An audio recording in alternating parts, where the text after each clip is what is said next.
What's up, guys? We are back. Fitness Profit Multiplier, Anthony and Jimmy. Today, we're going to be discussing what causes 90% of fitness business problems. This is a big issue. And this is, if we look at any issue that you're having in your business right now, this is the root problem to it all.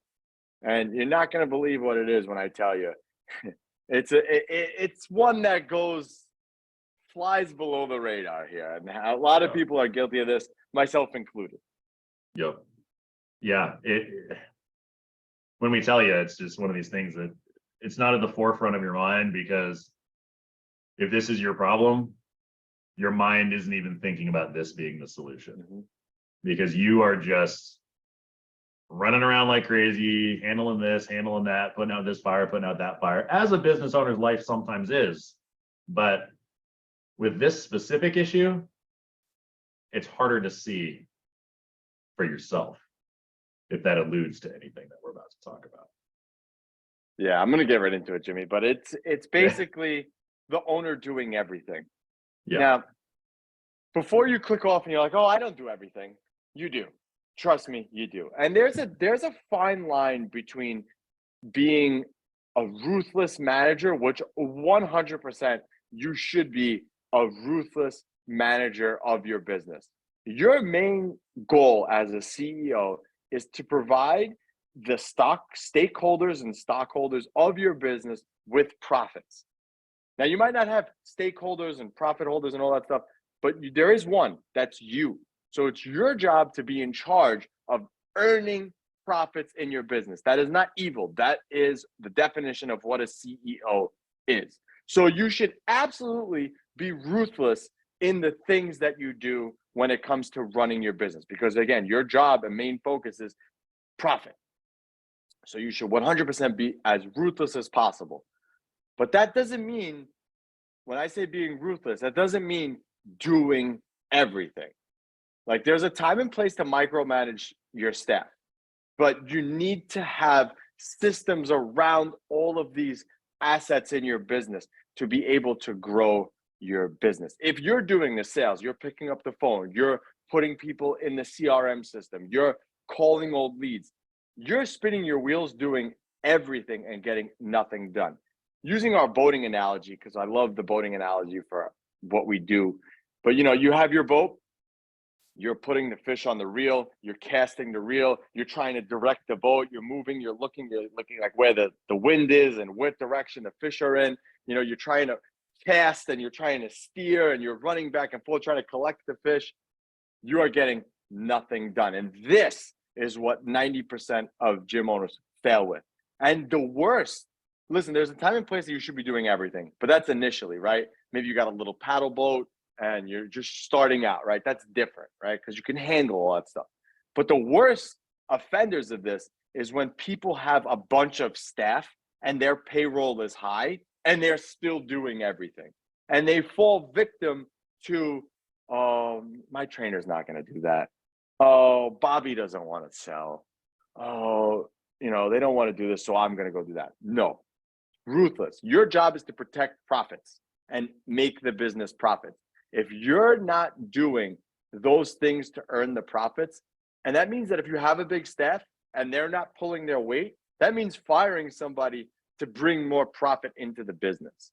So that is the biggest problem that we see. I see that one more often, where people have inflated staff and they're still doing everything. Yeah. And it's funny because we have some stories of gym owners that we've worked with, and remember this gym owner that I was talking to a few years back who was looking for some help, and she says, and this is the telltale sign that you need to make some changes. When you say, oh, my trainers can't do it as well as I can. If you hear yourself saying that and you have that thought in your mind, there's a big problem in your business, because that means you will never be free of it. If you believe that, it's about belief, guys.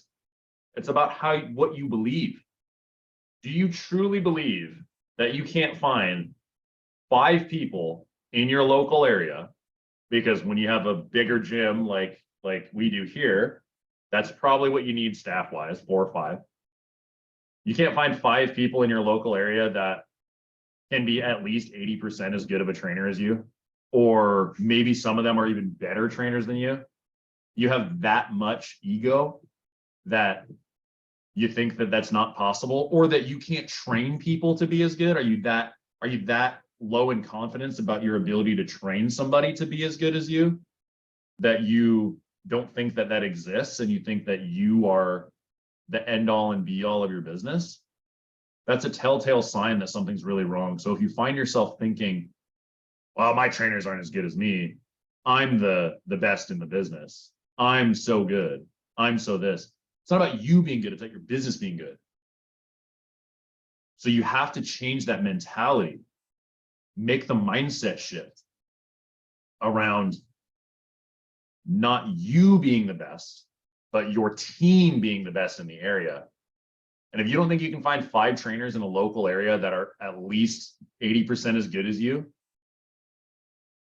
I don't think that's a problem with the talent. I think that's a problem with your mindset.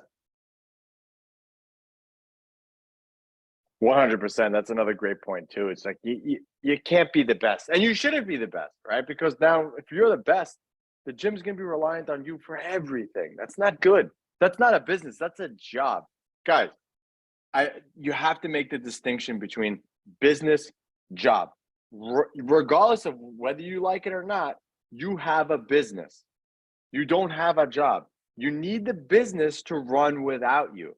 Jimmy had brought this up several episodes ago, but it's almost like you have a franchise. If you were to buy into a franchise, let's say it's a sandwich shop, you're not going to be the one making the sandwiches.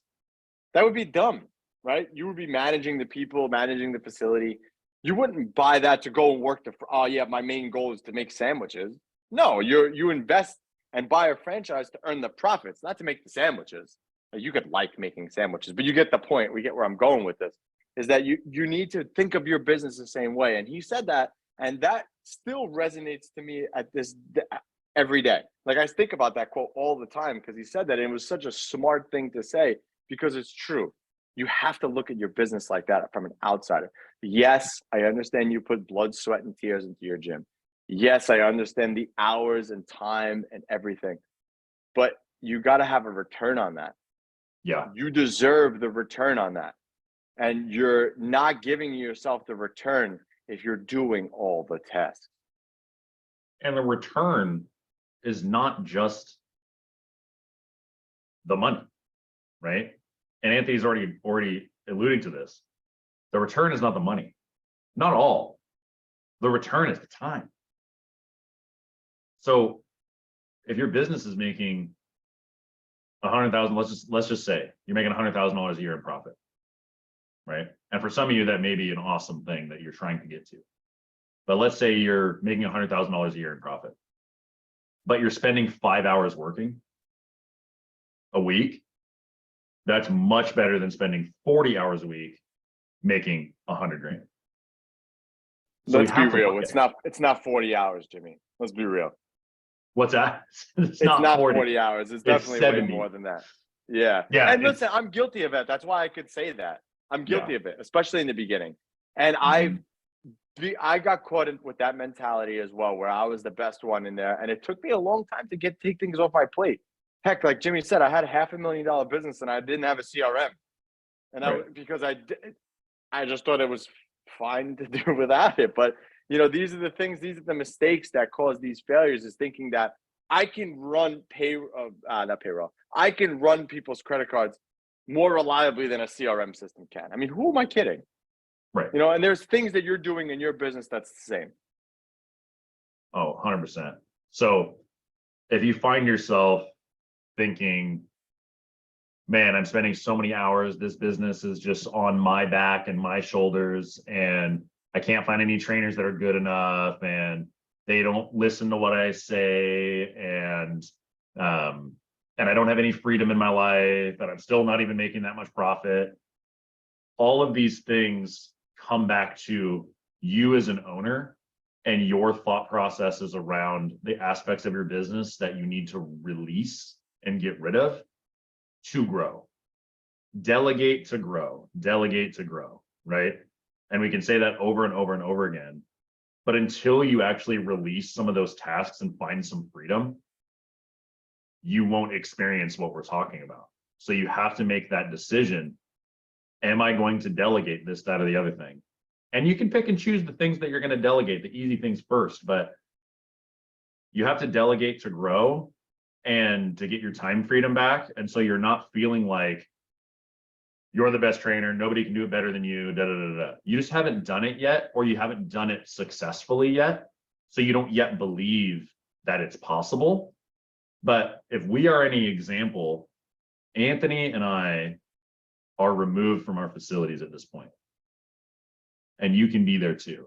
And we can show you the path. 100%.